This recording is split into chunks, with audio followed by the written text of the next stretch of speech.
Hello students, ये आपका part 6 video इस चैप्टर का। पार्ट 6 वीडियो में आज हम लोग सबसे पहले देखेंगे किसी रेखा का अक्षों पर अंतःखंड यानी intercept of A line on axis. चलिए, इंटरसेप्ट क्या होता है, अक्षों पर अंतःखंड होता क्या है, इसके बारे में जानते हैं। मान लीजिए यह आपका एक्स अक्ष हो गया, यह आपका वाई अक्ष हो गया, ठीक है। एक्स, एक्स डैश, वाई और y डैश। मान लीजिए कोई रेखा जो है कुछ इस प्रकार से आ रही है, इस प्रकार से आ रही है, जो x अक्ष पर बिंदु, यहाँ पे x अक्ष पे बिंदु मान लेते हैं d,0 पर काटती है। x अक्ष पे बिंदु कहाँ पे काट रही है, d,0 पर। तो x अक्ष के जिस बिंदु पर काटेगी उसका x नियामक उसका अंतःखंड कहलाएगा। तो हम लोग यहाँ पे लिख सकते हैं स्टार के रूप में याद करने के लिए कि कोई रेखा x अक्ष को जहां काटती है उस बिंदु का x नियामक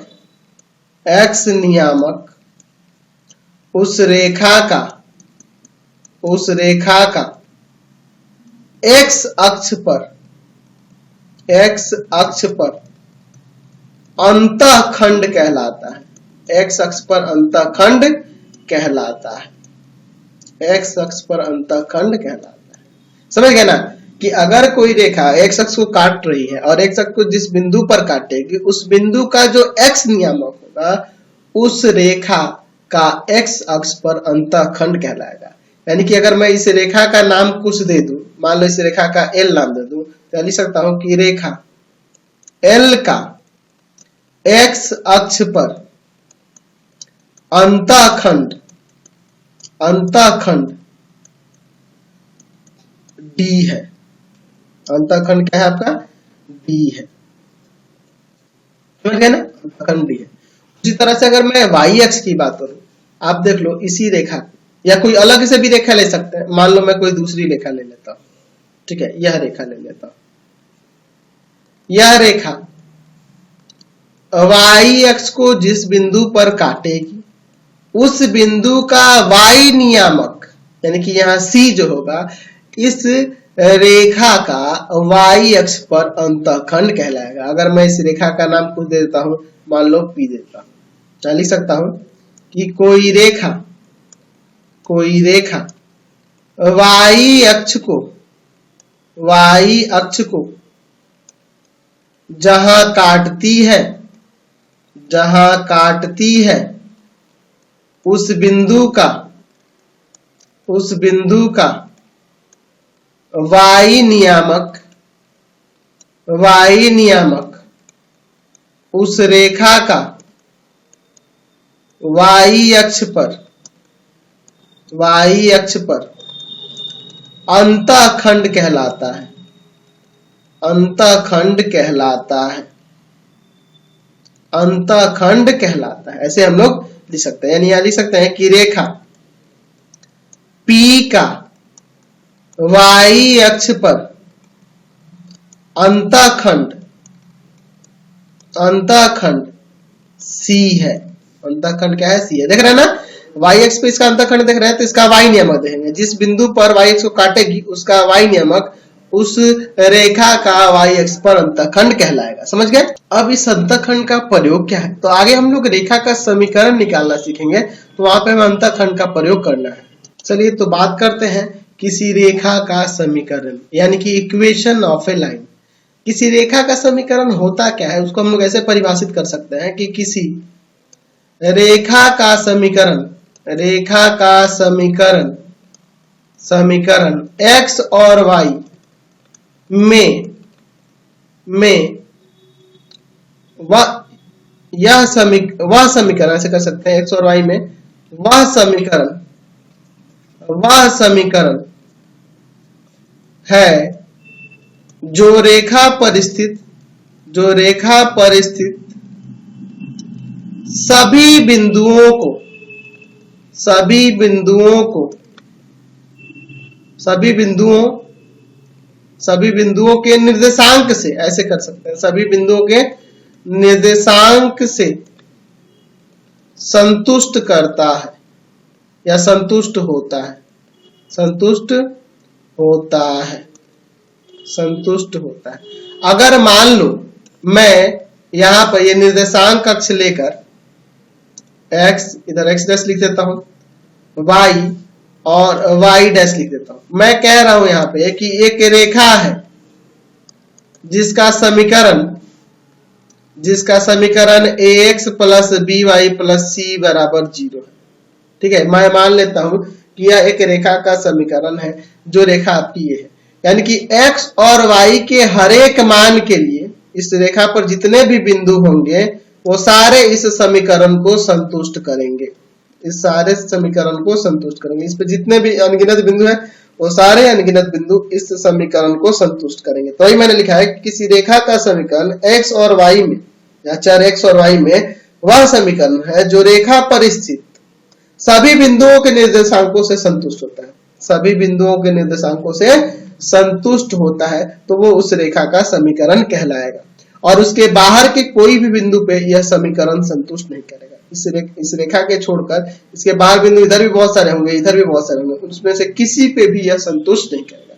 तो अब हम लोग बात करने वाले हैं कि किसी रेखा का समीकरण ज्ञात कैसे किया जाता है। उसकी कई सारी विधियां हैं जिसके बारे में हम लोग इस चैप्टर में पढ़ेंगे, लेकिन उससे पहले कुछ साधारण समीकरण है, उनके बारे में हम लोग बात करते हैं। सबसे पहले बात करते हैं हम लोग एक्स अक्ष का समीकरण। एक्स अक्ष का समीकरण क्या होगा? तो आपको पता है कि एक्स अक्ष पे प्रत्येक बिंदु में y नियामक 0 होता है। एक्स अक्ष पे प्रत्येक बिंदु का y नियामक 0 होता है, यानी कि एक्स अक्ष का समीकरण y बराबर 0 होगा। ये हम लोग पढ़े हुए वैसे 9th 8 में भी, और यहाँ पे और उसको अच्छे तरीके से समझ रहे हैं। दूसरा, y अक्ष का समीकरण, y अक्ष का समीकरण, तो y अक्ष पे प्रत्येक बिंदु का x नियामक 0 होता है, x नियामक 0 होता है, यानी कि x बराबर 0 इसका समीकरण हो जाएगा, क्योंकि x बराबर 0 पर ये y अक्ष का हर एक बिंदु, y अक्ष पे जितने भी बिंदु होंगे उनके निर्देशांक इसको संतुष्ट करेगा।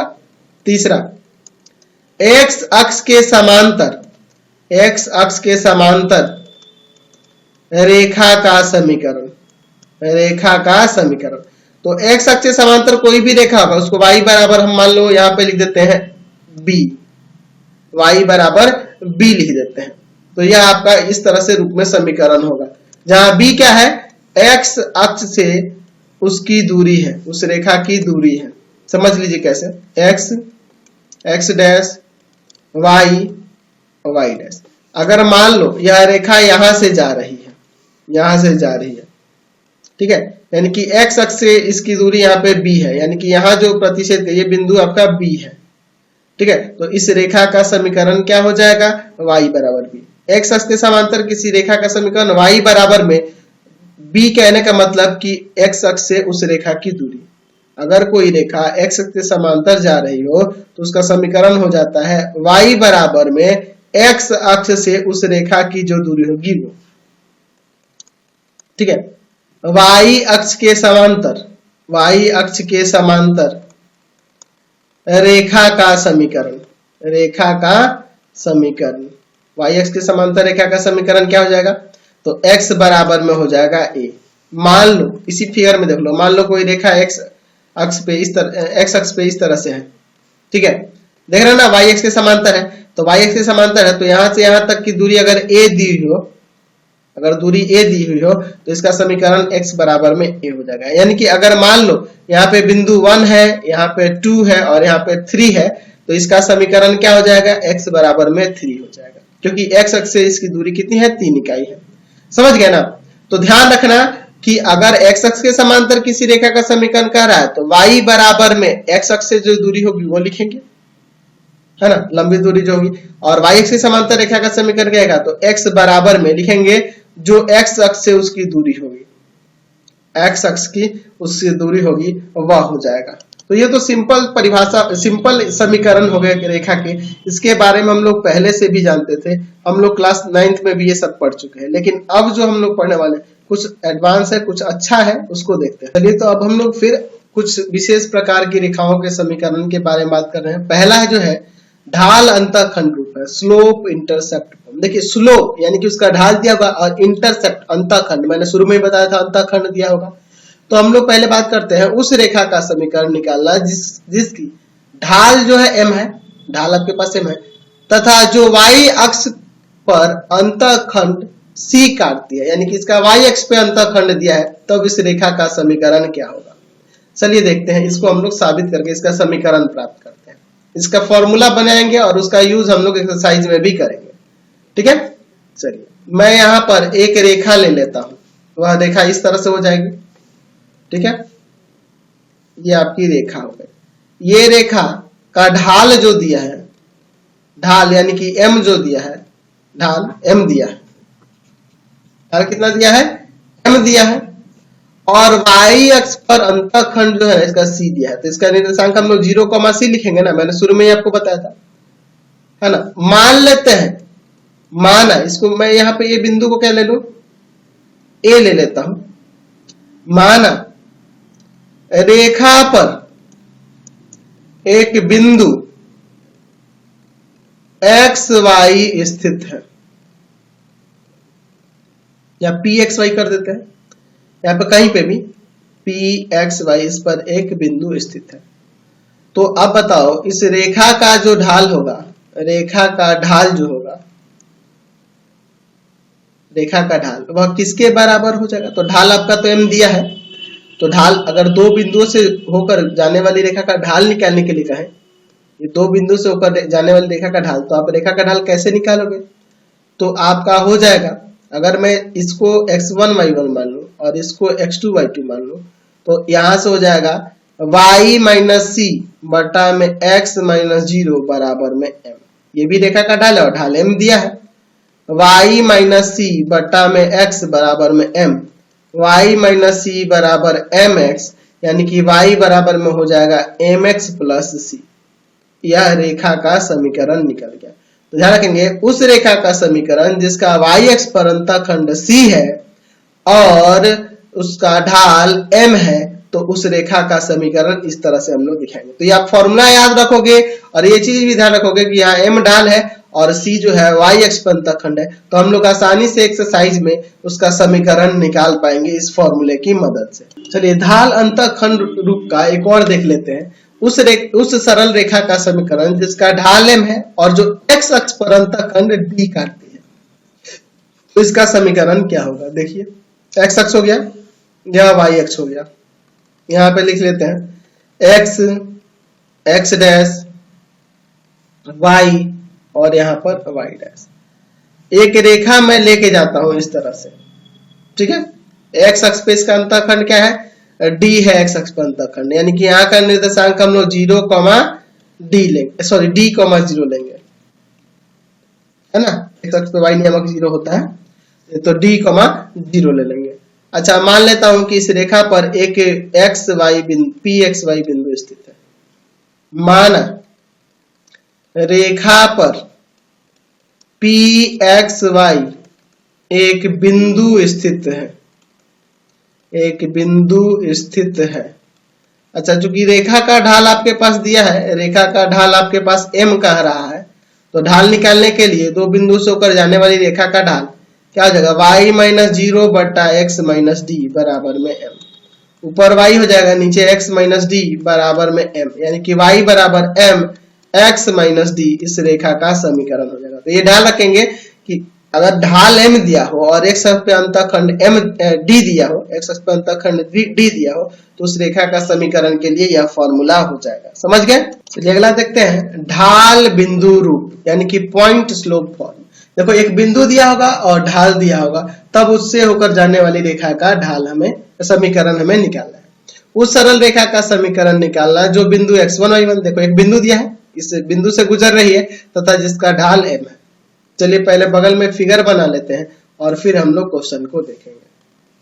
चलिए ये आपका x डैश y और y डैश मान लेते हैं। वह रेखा इस तरह कहीं से भी ले जाते हैं, यह आपकी रेखा हो गई।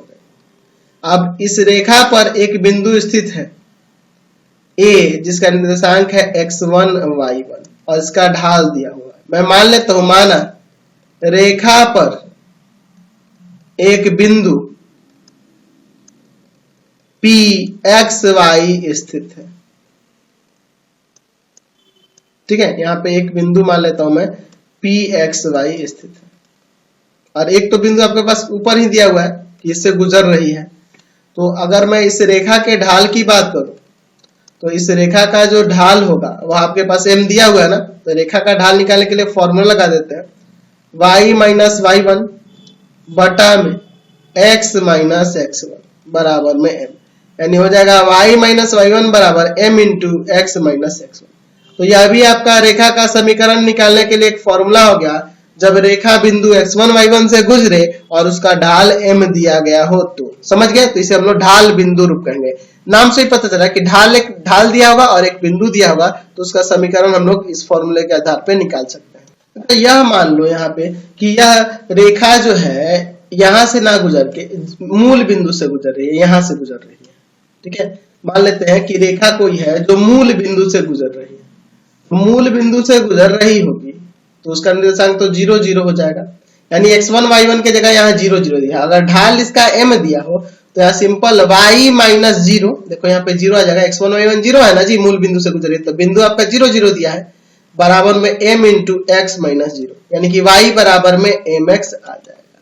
ठीक है, समझ गए ना? अगर रेखा मूल बिंदु से गुजर रही है तो y बराबर में mx उसके लिए एक सूत्र हो जाएगा, जहां m क्या है, उस रेखा का ढाल है। तो ये तो रहा आपका ढाल बिंदु रूप। अब हम लोग इसमें बिंदु रूप देखेंगे, सिर्फ बिंदु रूप, पॉइंट फॉर्म।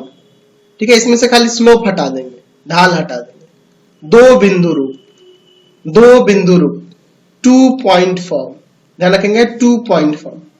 यहां मैं लिख देता हूं, दो बिंदु रूप 2 पॉइंट फॉर्म उस सरल रेखा का समीकरण जो बिंदु x1 y1 तथा x2 y2 से गुजरती है। यानी कि दो बिंदुओं से गुजरने वाली रेखा का समीकरण के बारे में हम लोग बात कर लेते हैं। उसका कैसे समीकरण हम लोग याद करेंगे, x dash y y dash. मान लीजिए कोई रेखा इस तरह से है जो दो बिंदुओं से गुजर रही है, दो बिंदुओं से गुजर रही है, x1 y1 और x2 y2 से। तो आप इसको इससे भी साबित कर सकते हो, पहले वाले से ही देख लो, y माइनस y1। ठीक है, मैं इसी को लेके चलता हूं, बराबर में यहां आपकी बार ढाल नहीं दिया है, m के जगह ढाल यहां पे लगाना होगा, तो दो बिंदु से गुजरने वाली रेखा का ढाल हम लोग जानते हैं क्या होता है, y2 माइनस y1 और बटा में x2 माइनस x1। ये हम लोग जानते हैं ना रूल। तो m के जगह पे मैं ये नहीं लिख दूंगा y2 माइनस y1 इंटू में x2 माइनस x1 और फिर इंटू में x माइनस x1, यानी कि दो बिंदुओं से गुजरने वाली रेखा का समीकरण यह हो जाएगा अगर बिंदु x1 y1 और x2 y2 हो तो यहाँ यही फॉर्मूला आ गया, y माइनस y1, बस ढाल नहीं दिया है तो हम दो बिंदु से होकर गुजरने वाली रेखा का ढाल निकाल लिए और उस ढाल को हटाकर वही रख दिया और फिर इंटू में x माइनस x1। समझ गए? तो ये फॉर्मूला भी याद रखेंगे, यह दो बिंदु रूप हो जाएगा। चलिए अगला देखते हैं, अंतःखंड रूप, इंटरसेप्ट फॉर्म। उस सरल रेखा का समीकरण निकालना जो x तथा y अक्ष पर क्रमशः a और b अंतःखंड काटती है। अच्छा, x और y दोनों पर अंतःखंड हमारे पास दिया है, चलिए देख लेते हैं। ठीक है, ये आपका x हो जाएगा, यहाँ पे आपका x डैश हो जाएगा, यह y हो जाएगा और नीचे मैं यहाँ y डैश देता हूँ। एक रेखा लेता हूँ, सरल रेखा इस तरह से, यहाँ पे मैं लिख देता हूँ कि इस सरल रेखा का x अक्ष के साथ अंतःखंड है तो a, 0 और y अक्ष के साथ अंतःखंड b है तो 0, b।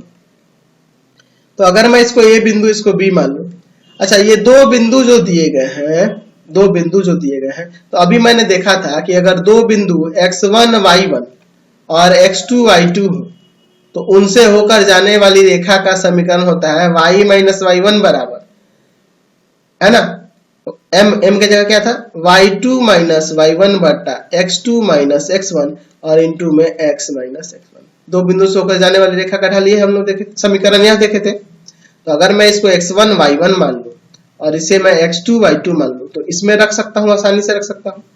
तो रेखा का समीकरण क्या हो जाएगा, y माइनस y1 बराबर में y2 माइनस y1 बटा में x2 minus x1 into x minus x1, y बराबर में b माइनस a इंटू में x माइनस a। ठीक है, अब चाहो तो आप इसको लाके इसमें गुना कर दो।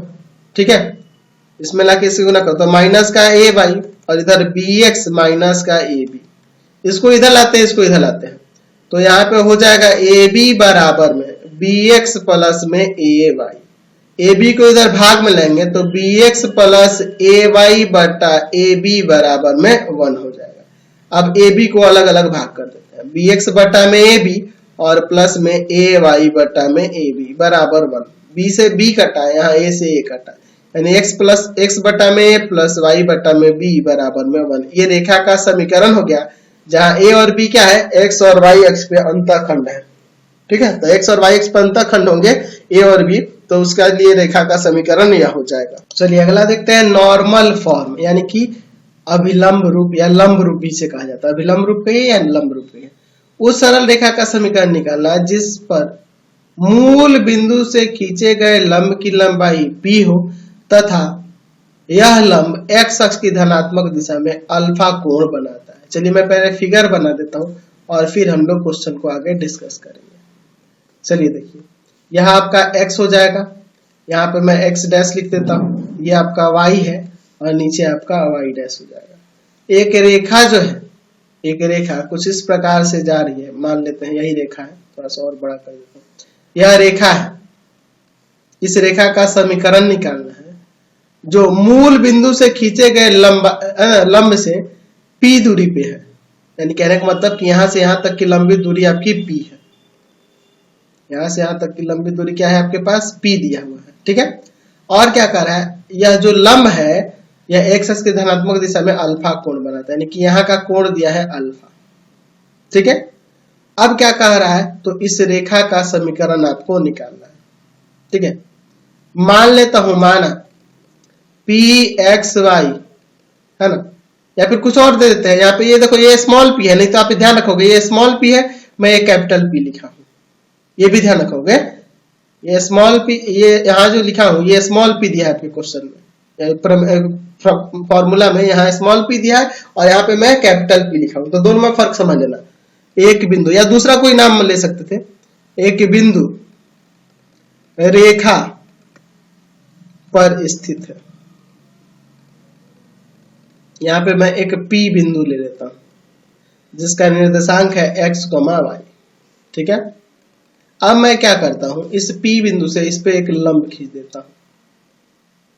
ठीक है, चलिए यहाँ पे मैं लंब खींच देता हूं, देखिए, और यहाँ पे एक बिंदु दे देता हूं, मान लो L दे देता हूं, इस रेखा का नाम देता हूं AB। समझ गया ना। अब देखिए, यह देखो यहाँ पे ये लंब है तो इधर वाला भी 90 होगा, ये भी 90 है, तो यहाँ पे एक ये चतुर्भुज बन रहा है, इस पे भी कोई बिंदु दे दो, नाम दे दो M। तो यहाँ पे एक चतुर्भुज बन रहा है OMPL, है ना। यहाँ पे हमने क्या किया, PL लंब OA खींचे और OM लंब है आपका AB पर, यानी रेखा पर, इसलिए OMPL एक चक्रीय चतुर्भुज है, या चतुर्भुज ऐसे भी कह सकते हैं, चतुर्भुज है। ठीक है, ये आपका चतुर्भुज है, इसलिए क्या है, ये ऐसे ही चतुर्भुज है। या अगर 90-90 हो जा रहा है ना, ये दो सम्मुख कोणों का योग 90-90 180 हो जा रहा है, तो यानी ये चक्रीय चतुर्भुज भी हम लोग लिख सकते हैं, लेकिन हम सिंपली चतुर्भुज लिख दे रहे हैं। तो ये 90 है, ये 90 है, अगर यह कोण अल्फा है तो यह कितना हो जाएगा, देख लो, ये 90-90 180 हो गया, तो दो चतुर्भुज का दो कोण 180 हो गया, तो बाकी दो कोणों का योग भी 180 ही होगा, तो एक अल्फा है तो दूसरा पाई माइनस अल्फा हो जाएगा। ठीक है, यहाँ पे हम माने हैं एंगल MOL जो है आपका अल्फा है। ठीक है, तो यहाँ पे हम लोग देख सकते हैं कि यह वाला एंगल जो होगा, एंगल MPL, वह पाई माइनस अल्फा हो जाएगा। समझ गए ना, क्यों, क्योंकि ये दो 90 है, दो कोण इसके समकोण है तो अन्य दो कोण इसके समकोण यानी 180 हो जा रहा है, दो कोणों का योग। तो यहाँ पे इन दोनों कोणों का योग भी 180 होगा, तभी ना चारों मिला के 360 होगा। तो जब ये अल्फा है तो ये पाई माइनस अल्फा हो जाएगा। जब ये पाई माइनस अल्फा हो गया तो यहाँ रैखिक युग्म से यह वाला कोण अल्फा हो जाएगा ना जी। Angle MPL plus angle LPA बराबर में पाई रैखिक युग्म से 180 होगा। तो देखो यह जो है आपका पाई माइनस अल्फा है और यह जो है एंगल कौन है LPA।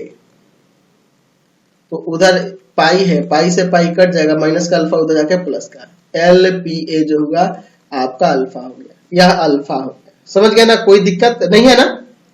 चलिए अब हम लोग यहाँ पे देखते हैं, ध्यान से देखना। मैं चलता हूं ये बड़े वाले में, त्रिभुज MOA में। अगर मैं इस त्रिभुज में अगर मान लो मुझे OA निकालना हो तो यहां लगा दूंगा cos अल्फा, यह वाला कोण होगा तो आधार और बटा में कर्ण, यानी कि OM बटा में OA हो जाएगा। तो cos अल्फा OM का वैल्यू है P स्मॉल p और बटा में OA, यानी कि OA बराबर आ जाएगा P बटा में cos अल्फा, यानी कि ये ऊपर जाएगा तो सेक हो जाएगा, आप इसे सेक भी लिख सकते हो। OA बराबर में P सेक अल्फा, ऐसे लिख सकते हो। चलिए अब इस वाले छोटे वाले त्रिभुज में आते हैं, त्रिभुज PLA में। अगर मैं यहाँ पे कॉट लगाता हूं, कॉट अल्फा लगाता हूं, तो आधार और बटा में यह लंब हो जाएगा, यानी कि PL बटा में LA हो जाएगा। कॉट अल्फा PL, यह आपका PL जो है PL, अगर इसका निर्देशांक XY है तो यहां से यहां तक की दूरी x है और ये आपकी y होगी, समझ गए ना। तो ये y हो जाएगा। और LA की बात करें तो ये आपका OA माइनस OL हो जाएगा। देख लो LA की बात करें तो OA माइनस OL हो जाएगा। कॉट को मैं यहाँ cos अल्फा बटा में sin अल्फा ले लेता हूं, y बटा में OA का वैल्यू ये रहा P सेक अल्फा और माइनस OL का वैल्यू यहाँ पर है x। OL का वैल्यू क्या है आपका x है। अब देखिए ये ले जाके इसमें गुना कर देते हैं और ये भी तिरछा तिरछी गुना करेंगे तो यहाँ से हो जाएगा y साइन अल्फा बराबर में, ये इसमें गुना करेगा P cos alpha into sec alpha minus x cos alpha. इसको ले आता हूं इधर तो हो जाएगा x cos अल्फा प्लस में y साइन अल्फा बराबर में cos इंटू सेक है ना जी, सॉरी सेक है, एक गुना हुआ तो सेक हुआ है, cos सेक है तो cos इंटू सेक क्या होता है 1, cos alpha into sec alpha 1, cos theta into sec theta 1 होता है ना जी। तो ये 1 हो जाएगा और यहाँ पे बस p बच जाएगा, p इंटू 1, ये माइनस वाला इधर आके प्लस का हो गया। तो x cos alpha plus y सेक साइन अल्फा बराबर में p। तो यहाँ अल्फा क्या है और p क्या है, तो p है उस रेखा की मूल बिंदु से लंबित दूरी और उस लंब द्वारा बनाया गया कोण अल्फा है, धनात्मक दिशा में बनाया गया कोण अल्फा है। तो लंब रूप में रेखा का समीकरण यह हो जाएगा। तो इस तरह से हमने रेखा के सारे समीकरण देख लिए जो आपके एक्सरसाइज से रिलेटेड, और इसी के आधार पे हम लोग अगले एक्सरसाइज में क्वेश्चन बनाने वाले हैं।